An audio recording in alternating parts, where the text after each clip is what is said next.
Hear me, my mighty horde of filthy minds. We will roll over this land and bang every mind, hump every brain, and knock boots with each and every psyche. Are you ready? Welcome to Mind Bang. And no, to answer your question, I do not think I'm funny. Thank you very much. Okay, gang, you know the drill. Let's get banging. John Denver was totally in a fight club.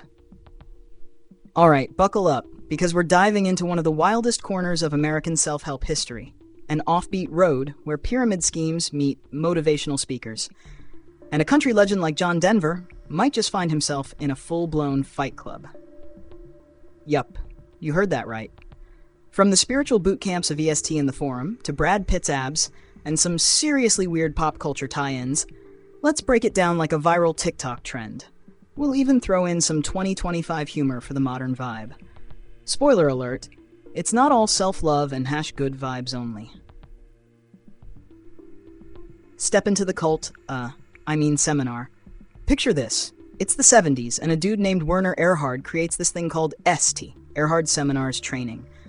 Think of it as a self-help seminar where you sit in a room for hours, get yelled at like your Wi-Fi went down in the middle of a Zoom call, and you're not even allowed to pee. Oh, and if you ask too many questions, they'll straight up call you an asshole. Talk about tough love, right? But here's the kicker. People loved it. Celebs like Diana Ross, Joel Schumacher, and John Denver lined up for it. In fact, John Denver was so into it, he penned a whole song, Looking for Space, which, when you listen to it, sounds exactly like someone trying to justify why they just dropped a bunch of cash to get screamed at for 2 weekends. Then in the 80s, EST became The Forum. Same vibe, just a fancier name. It was like EST had a glow-up, still full of the cultish rules and guru vibes, but now marketed like it was the latest Apple product. Join the Forum, you'll be transformed.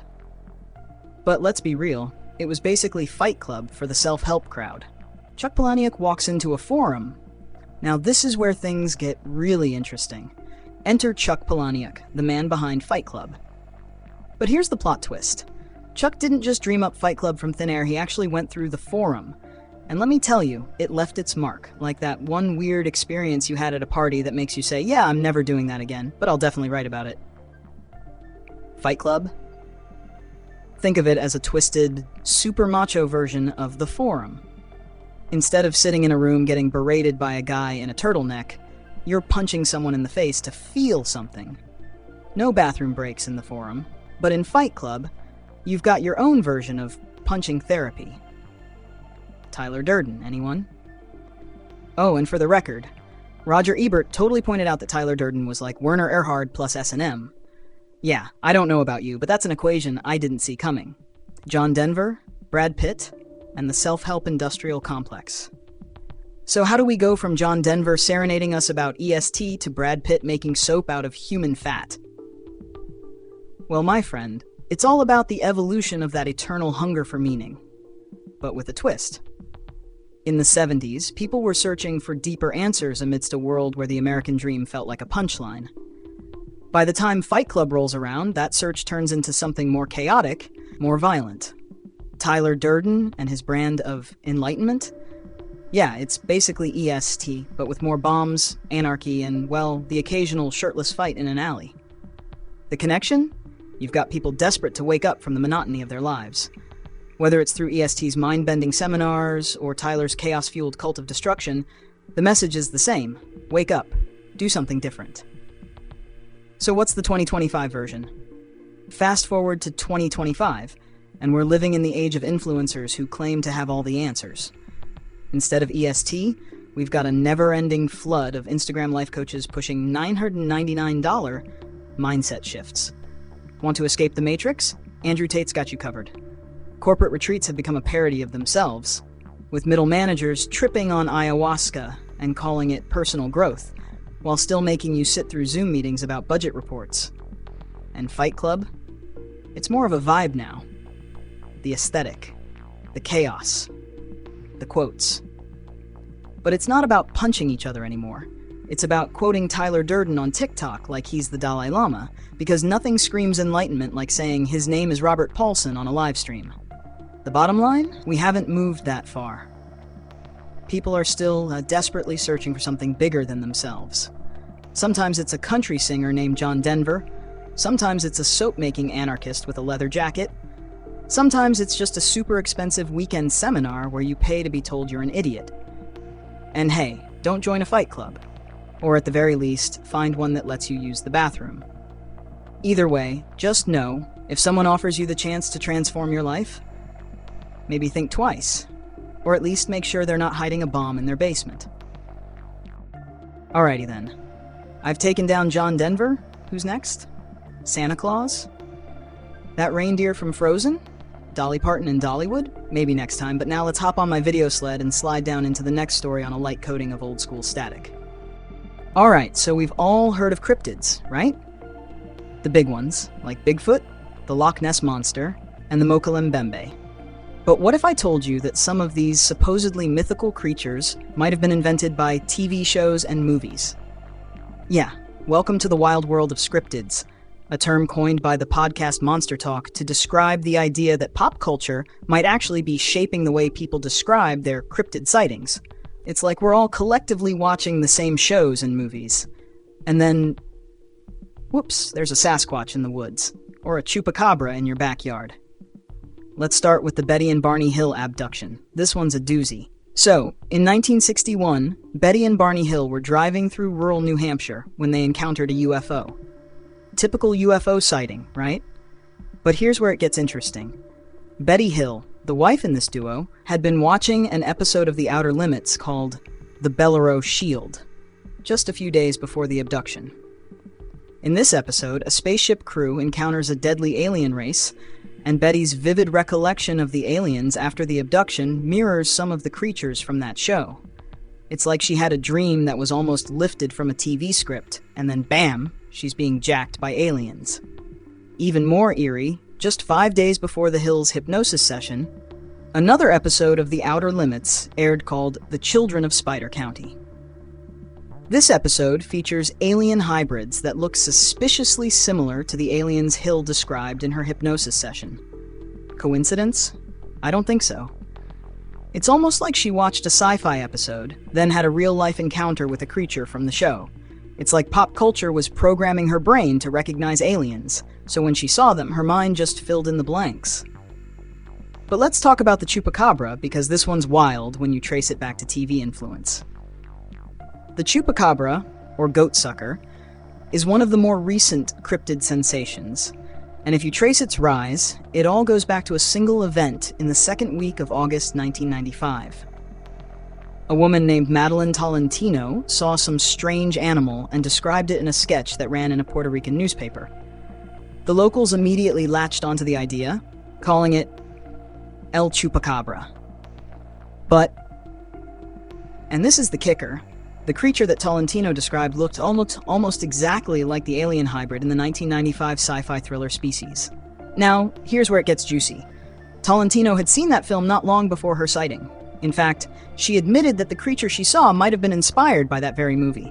So in a matter of days, an alien-looking thing from a movie turns into the new hot cryptid of the summer. Pop culture creating monsters? You bet your sweet bippy. Now let's move across the pond to Nottingham, where in 1979 a bunch of kids started reporting sightings of mysterious gnomes in Wollaton Park. These gnomes, 60 of them in 30 little cars, short, stocky, with bizarre glowing eyes, were described zipping and zooming around by the witnesses, and it became a local sensation, something like magical Shriners.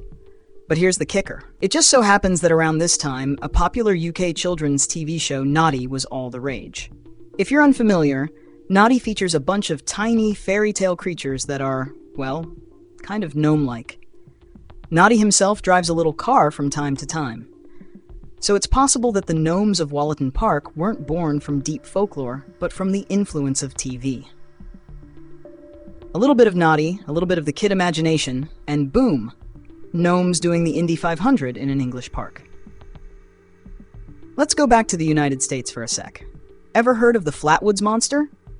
This thing, with its spade-shaped head, glowing eyes, and metallic suit, was spotted in West Virginia in 1952.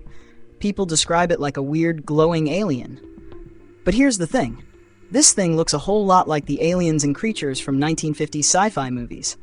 In fact, It shares a striking resemblance to The Aliens in the Day the Earth Stood Still, 1951, and The Blob, 1958. These films, along with others, were basically the prime source for many alien and monster designs. And it's not out of the realm of possibility that the Flatwoods Monster was just a projection of what people were seeing on TV. Our brains are wired to fill in the blanks, and when we see something weird, we reach for what's familiar. In the case of the Flatwoods Monster, it's all 1950s sci-fi aliens. Speaking of creepy, let's talk about the Rake, a creepy humanoid creature that's been popping up in online horror stories since 2003. Described as emaciated, pale, with glowing eyes and claws, the Rake bears an uncanny resemblance to characters from modern horror films like The Ring, 2002, or The Grudge, 2004. These movies were all about the creepy, pale, ghostly figures that crawled out of TV screens and into your nightmares. So when people report seeing a creature that looks a lot like these ghostly figures, can we really blame them? Pop culture shapes what we expect to see, and if you've been watching The Ring all week, you might just encounter your own version of the Rake. And then there's Slender Man, who originated as a creepypasta meme in 2009. The thing is, Slender Man didn't just pop into existence from nowhere. The character was heavily inspired by the visual aesthetic of horror games and internet culture. Slender Man is like the embodiment of online horror in the 21st century, a perfect storm of meme culture and horror influences. You could almost say that Slender Man is a scripted, born out of the dark, weird corners of the internet. Let's not forget the Sunder, a Wendigo-like creature that popped up in north-central Montana.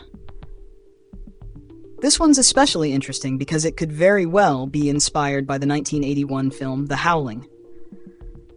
The Howling introduced a whole new wave of werewolf creatures, and suddenly Montana was having its own sightings of something that looked like it stepped out of that movie. It's another perfect example of how TV and movies give birth to new creatures, because we just can't stop drawing inspiration from what we see. Finally, there's the Mokele Mbembe, a long-necked sauropod-like creature from Congo folklore.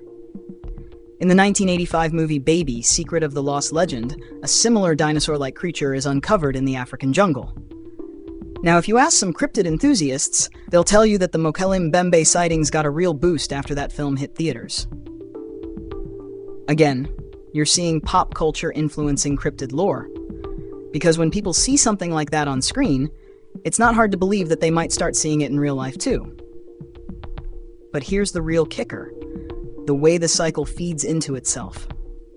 Once these creatures get noticed, they're fodder for movies, and then the movies themselves start influencing new sightings of the same creatures. The Flatwoods Monster made its way onto the big screen. The Rake, it's not just a meme anymore, it's an indie horror film.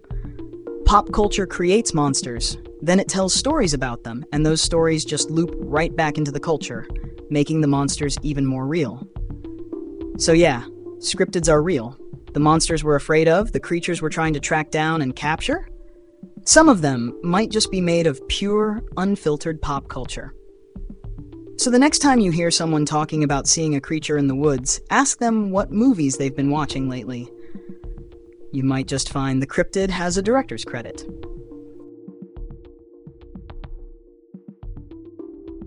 Alright, bangers. We've traversed the land of bang and come out unscathed. Well, maybe a little scathed. I mean, John Denver in a fight club? What's next? Wolverine records an audiobook of knitting tips? Or Bluey cooking up designer drugs in a trailer? In case you missed it, this was Mind Bang, my sorry-ass way of trying to milk a little attention from this cruel world. Or just an elaborate excuse to say, slut rod, you be the decider. I mean, I could have called it brain hump. You ever think of that? So, if you see a future with me and you in it, smash that like button and hit the subscribe thingamajig like the fist of God. Also, share with people you like and don't like. I'm sure you would get along if you talked it out. So on that, I'm Audi 5000, and you're not.